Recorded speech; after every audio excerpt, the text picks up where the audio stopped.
आइए जानते हैं आज की कुछ प्रमुख अंतर्राष्ट्रीय खबरों को। उससे पहले एक नजर आज के हेडलाइंस पर। अनलॉक 1 68 दिनों के बाद बंदी के बाद कल से धीरे धीरे खुलेगा देश का ताला। CISE ने परीक्षार्थियों को दी बड़ी सहूलियत, नजदीकी परीक्षा केंद्र पर दे सकेंगे एग्जाम। टिड्डियों के हमले से बचने के लिए बिहार सरकार ने की विशेष तैयारी, जाने स्प्रे से कैसे बचाएंगे सबको। श्रमिक स्पेशल ट्रेन में अब तक 80 लोगों की हो चुकी है मौत। लॉकडाउन का उल्लंघन करने पर राबड़ी तेजस्वी समेत 92 लोगों के खिलाफ FIR। केरल के तट से टकराया मानसून, स्काईमेट का दावा। 30 दिन में 3 ग्रहण, ज्योतिषों के अनुसार गंभीर हो सकते हैं इसके परिणाम। विराट कोहली ने तोड़े सारे रिकॉर्ड, फोर्ब्स 2020 की सूची में सबसे ज्यादा कमाने वाले इकलौते क्रिकेटर। रोहित शर्मा को मिलेगा खेल रत्न, इससे पहले महज 3 क्रिकेटरों को मिला है यह सम्मान। लॉकडाउन की इस घड़ी में सोनू सूद बनकर आए हैं लोगों के लिए मसीहा। रामायण की सीता की एक खास तस्वीर हो रही है इंटरनेट पर वायरल। बढ़ते कोरोना संक्रमण के बीच देश को एक बार फिर पटरी पर लाने के लिए केंद्र सरकार ने 68 दिनों की बंदी के बाद चरणबद्ध तरीके से बंदिशें हटाने का ऐलान कर दिया। 30 जून तक चलने वाले लॉकडाउन 5 के दौरान पाबंदियां सिर्फ कंटेनमेंट जोन में रहेगी। इसके अलावा बाकी जगहों पर सभी गतिविधियां चरणबद्ध तरीके से शुरू होंगी। 1 जून से पूरे देश में कहीं भी लोग आ जा सकेंगे। इसके लिए किसी पास या मंजूरी की भी आवश्यकता नहीं होगी। वहीं देश भर में रात का कर्फ्यू अब रात 9 बजे से सुबह 5 बजे तक रहेगा। इस दौरान सिर्फ आवश्यक गतिविधियों को मंजूरी होगी। अनलॉक 1 के पहले चरण में केंद्रीय गृह मंत्रालय के दिशा निर्देशों के मुताबिक 8 जून से सभी धार्मिक स्थल, होटल, रेस्टोरेंट, शॉपिंग मॉल खुल सकेंगे।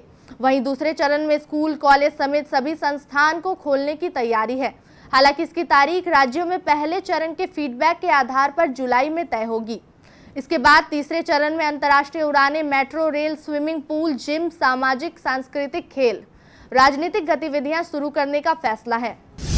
Counselling for the Indian school certificate examination यानी CISCE ने परीक्षार्थियों को ICSE और ISE 2020 की बची परीक्षाओं के लिए बड़ी सहूलियत दी है। CISCE की बोर्ड परीक्षाओं में उसी राज्य, शहर या जिले के परीक्षा केंद्र में परीक्षा देने की अनुमति देगा जहां वे मौजूदा वक्त में रह रहे हैं। CISCE की ओर से यह कदम कोरोना संकट को देखते हुए उठाया गया है। बिहार सरकार टिड्डियों के आने की आशंका को लेकर सतर्क है। इसके लिए अग्निशामक दस्ते पर भी स्प्रे करने की तैयार रहने के लिए कहा गया है। इस बीच कृषि विभाग को जानकारी मिली है कि टिड्डियों के पहले दल ने रास्ता बदल लिया है। कृषि विभाग के एक अधिकारी ने बताया कि टिड्डियों का पहला दल रास्ता बदलकर मध्य प्रदेश की ओर चला गया है। मिर्जापुर तक पहुंचने के बाद उस दल के मध्य प्रदेश की राह पकड़ने की सूचना कृषि विभाग को मिली है। इस कारण फिलहाल उनके बिहार आने की संभावना कम हो गई है। विभाग हालांकि टिड्डियों को लेकर सतर्क है। विभाग के सचिव डॉक्टर N स्वरण कुमार ने सीमा पर पड़ने वाले 10 जिलों के अधिकारियों को चौकस रहने का निर्देश दिया है। अधिकारी यह भी बताते हैं कि जानकारी मिल रही है कि टिड्डियों ने मध्य प्रदेश की राह पकड़ ली है। फिर भी दल कब राह बदलकर बिहार की ओर रुख कर देगा, कहा नहीं जा सकता। कोरोना वायरस के संक्रमण को रोकने के लिए लॉकडाउन के बाद प्रवासी मजदूर अपने घर की ओर वापस लौटने लगे। सरकार पर दबाव बढ़ा तो रेल मंत्रालय ने उनको पहुंचाने के लिए श्रमिक स्पेशल ट्रेनें चलानी शुरू की। लेकिन इन ट्रेनों में भी प्रवासी मजदूरों की समस्याएं कम नहीं हुई है। मिले आंकड़ों की माने तो श्रमिक स्पेशल ट्रेन में अब तक 80 लोगों की मौत हो चुकी है। ये मौतें 9 से 27 मई के बीच हुई हैं। मिली जानकारी के मुताबिक 23 मई को 10 मौत, 24 को 9 मौत, 25 को 9 मौत, 26 को 13 मौत और 27 को 8 मौत। इनमें से 11 मौतों को लेकर कारण बताए गए हैं, जिसमें पुरानी बीमारी या फिर अचानक बीमार पड़ने का हवाला दिया गया है। इसमें एक शख्स की मौत हुई है जिसे कोरोना से संक्रमित बताया गया है। गोपालगंज जिले की ओर से जाने के लिए शुक्रवार को 10 सर्कुलर रोड पर जमा हुए राजद के पार्टी विधायकों और पुलिस के बीच तीखी नोकझोंक के बाद शुक्रवार की देर रात सचिवालय थाने में FIR दर्ज कर ली गई है। पुलिस ने पूर्व मुख्यमंत्री राबड़ी देवी, तेजस्वी यादव समेत 32 नामजद और 60 अज्ञात लोगों के खिलाफ FIR दर्ज की है। जानकारी देते हुए सचिवालय थाना प्रभारी ने बताया कि राबड़ी आवास से गोपालगंज जाने के लिए जमा हुए 10 सर्कुलर रोड पर लॉकडाउन व सोशल डिस्टेंसिंग के उल्लंघन के नियमों की अवहेलना की। जिनको देखते हुए थाने में राबड़ी देवी तेजस्वी समेत करीब 92 लोगों पर एफआईआर दर्ज की गई है। शनिवार को मानसून केरल के तट से टकरा गया। प्राइवेट वेदर एजेंसी स्काईमेट ने यह बात का दावा किया है कि भारतीय मौसम विभाग ने अपने पूर्वानुमान में कहा था कि 1 जून को मानसून केरल के तट से टकराएगा, लेकिन 2 दिन पहले ही मानसून आने की खबर है। राष्ट्रीय राजधानी दिल्ली और हरियाणा और पंजाब के कुछ हिस्से में मौसम ने करवट बदली है।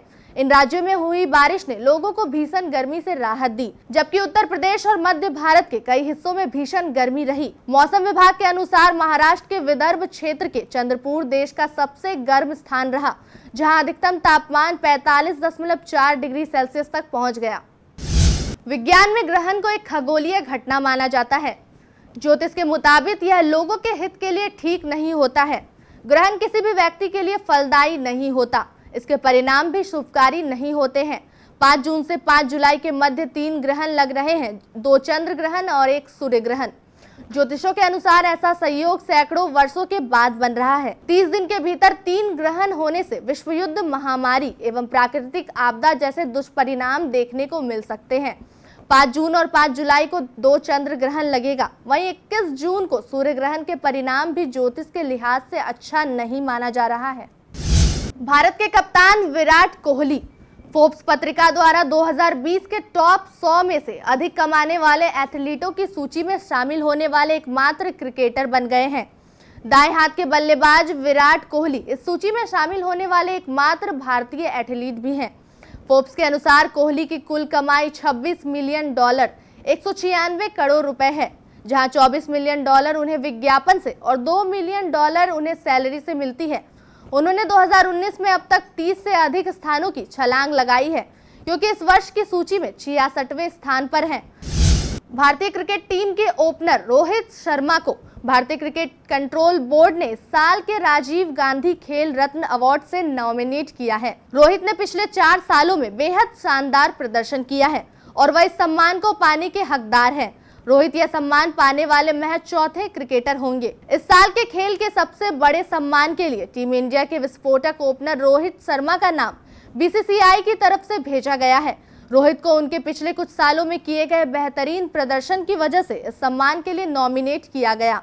रोहित से पहले महज 3 क्रिकेटरों को ही इस खेल के लिए सबसे बड़े सम्मान से नवाजा गया था। बॉलीवुड एक्टर सोनू सूद इन दिनों काफी सुर्खियों में है। एक्टर लगातार लॉकडाउन में प्रवासी मजदूरों और छात्रों की मदद कर रहे हैं। कोरोना वायरस और लॉकडाउन के बीच एक्टर सोनू सूद लोगों के मसीहा बनकर सामने आए हैं। एक्टर ने अब तक हजारों मजदूरों और छात्रों को उनके घर पहुंचाने में काफी मदद की है। इतना ही नहीं, उन्होंने मजदूरों के खाने पीने का भी बखूबी इंतजाम किया। ऐसे में सोनू सूद की खूब तारीफ हो रही है। लगातार लोग ट्विटर के जरिए भी सोनू सूद से मदद मांग रहे हैं। लोग एक्टर को टैग करके ट्वीट कर रहे हैं और उनसे मदद मांग रहे हैं। टीवी अभिनेत्री दीपिका ने रामानंद सागर की रामायण में सीता की भूमिका निभाई थी। इस शो ने दीपिका को प्रसिद्धि दिलाई। सीता की भूमिका में दीपिका लोगों के दिलों में बस गई। दीपिका ने इंस्टाग्राम पर अपनी एक पुरानी तस्वीर साझा की। दीपिका की इस तस्वीर को फैंस ने काफी लाइक्स और कमेंट मिले हैं। फोटो में दीपिका सलवार सूट में नजर आ रही है। दीपिका सोशल मीडिया पर काफी एक्टिव रहती है। दीपिका तब से चर्चा में आई है जब से रामायण फिर से टेलीकास्ट हुई है। वह सोशल मीडिया पर अपनी नई तस्वीरें साझा करती है, मगर जब दीपिका अपनी पुरानी तस्वीरें शेयर करती है तो वह तस्वीरें खास होती है। फैंस उनकी इन तस्वीरों को काफी पसंद किया करते हैं। अंतर्राष्ट्रीय खबरों के बाद स्थानीय खबरों को जानने के लिए चलते हैं रोशनी के पास।